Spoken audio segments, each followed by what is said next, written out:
আমরা আজ দেখব ফটোশপে টেক্সট লেখার কৌশল। অনেক সময় লিখতে গিয়ে আমাদের ঝামেলা পোহাতে হয়, আমরা সাজিয়ে সুন্দরভাবে লিখতে পারি না। তো সাজিয়ে সুন্দরভাবে লেখার জন্য আমরা আজ কৌশলটি দেখব। আমাদের আর্টবোর্ডের কালারটি ব্ল্যাক করে নিব।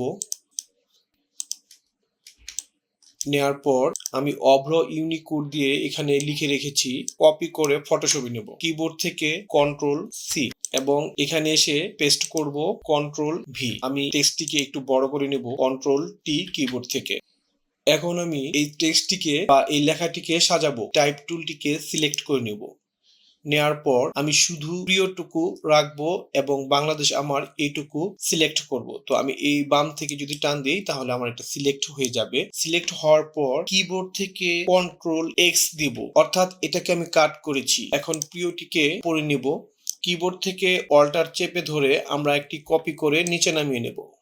টাইপ টুলটিকে সিলেক্ট করব এবং প্রিয়র মাঝখানে আমরা এটাকে কার্সারটি বসিয়ে দেব। দেওয়ার পর কিবোর্ড থেকে Ctrl+A এবং কিবোর্ড থেকে ডিলিট। কাট করা ওই লেখাটুকু আমরা Ctrl+V দিয়ে কিবোর্ড থেকে পেস্ট করে দেব। তো এখন আমার এই লেখাটিকে আবার আলাদা করার জন্য সেম একইভাবে আমরা এখানে টাইপ টুলে ক্লিক করে আমারটুকু সিলেক্ট করে নিয়ে কিবোর্ড থেকে Ctrl+X চেপে আমি এটাকে কাট করে নিয়েছি। এখন বাংলাদেশটিকে আমি এখানে ফ্রিলি নাড়াতে পারছি এবং বসাতে পারছি এবং এই বাংলাদেশ লেখাটিকে আমি কিবোর্ড থেকে অল্টার চেপে আবার কপি করে নিচে নামিয়ে নেব।